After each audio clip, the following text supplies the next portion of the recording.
জাকেরারো এতিম সারা দুনিয়া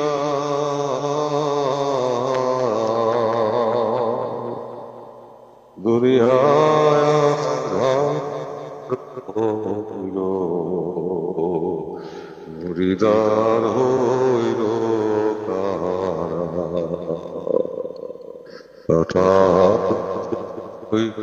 যাকে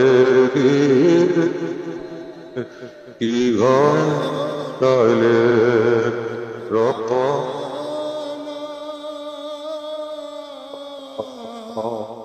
কেড়ে দিল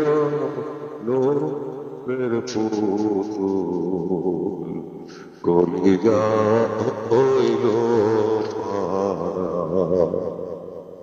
এখন যারা আমার সাথে দেখা করেন না, যারা দেখা করতে চান, যদি কেউ থাকেন আপনারা আসেন, আমার সাথে দেখা করে যান। 1 ঘন্টার মতো সময় আছে, 1 ঘন্টাও নাই, তোরা যতটুকু সময় পাওয়া যায় রহমতের আগ মুহূর্ত পর্যন্ত 3টা পর্যন্ত এই সময় পর্যন্ত আমি সাক্ষাৎ করতে চাই। আপনারা যারা আছেন, যাদের